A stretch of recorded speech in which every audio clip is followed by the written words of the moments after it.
नमस्ते बिटिया हमेशा खुश रहो बिटिया Today's topic is discovery of homeopathy. Myself, JVN Dr. Astha Sikarwar, Assistant Professor, Department of Organ of Medicine, Faculty of Homeopathic Science, Jyoti Vidyapeeth, Women's University, Jaipur. Homeopathy is the therapeutic method of curing a deceased individual by giving medicine similar to the case. The theory of similia similibus curenta, which forms the basis of homeopathy, was propounded by Dr. Samuel Hahnemann. The discovery of homeopathy was not a one-day phenomena, but it required an inquisitive heart, an observant eye, and a scientific approach to give it its present cast. It was the end of 17th century and the medicine being practiced at the time was no more than barbaric exsanguinations. The methods of bloodletting, venesection, use of leeches, cupping, moxas, and clysters were the talk of the day. It was the time 1779-1784 when Samuel Hahnemann had completed his medical studies and just started his practice at Dresden. He was discontent with the vague and unsatisfactory medical knowledge of the day. Hahnemann's exact observations of the frequent failures to help sick patients by his method of treatment when being an allopath resulted in honest disappointment and made him quit his practice of medicine. In 1719, while translating Cullen, there came the great breakthrough he yearned for. He came it came like the falling apple of Newton.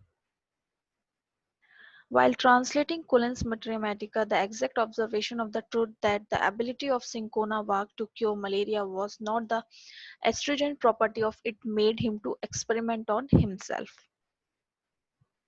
Hahnemann was an essential experimenter. He planned to take the drug himself and henceforth investigate the depth of the statement. Then selected some French cinchona bark and obtained some vials and alcohol. For the sake of experiment, I took for several days for question of good cinchona twice a day. The fact that a larger dose of cinchona would increase the fever of malaria strongly implied that a curative medicine can cause what it will cure. It clearly established a link between the toxic effects of the drug and its therapeutic effects. This surely must have leapt out of the page at the young Hahnemann and burned like a laser into his soul. Throughout the 70s, therefore, he was poisoned in this frustrating no man's land, detesting what he could not use, haunted by what he wished to use, but unable to utilize the advice of his medical phobias for want of a homeopathic modus operandi. This was the essence of his situation and his search. The fact that a larger dose of cinchona would increase the fever of malaria strongly implied that the curative medicine can cause what it will cure. It clearly established the link between toxic effects of the drug and its therapeutic effects. From single this experiment, his mind appears to have been impressed with the conviction that the pathogenetic effects of medicine would give the key to their therapeutic powers. Following the clue, he started to prove several so-called specific drugs on himself and on some others. He noticed in every case a similarity of symptoms produced by the drugs to those of the natural diseases to which they were supposed to be specific. He made the induction of the diseases so cured by the medicines were cured by the virtue of the same power in the medicines which produced symptoms like those they cured. He then converted the induction to deduction and said, let likes be treated by likes, similibus similibus curenter. It was this breakthrough that enabled Hahnemann to understand precisely what the term similar means and to create an entirely new and rational materia medica to individualize drugs. The idea came from Cullen, but it was entirely Hahnemann's idea. It was an idea that could only have been formed in the mind of a disillusioned doctor who had been fully ripened by years of disappointment, yearning, and searching. Finally, the last part of the picture that created homeopathy was a distinct system.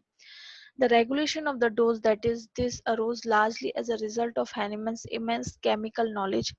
He had to reduce the dose for the patient's sake to one as small and effective as possible.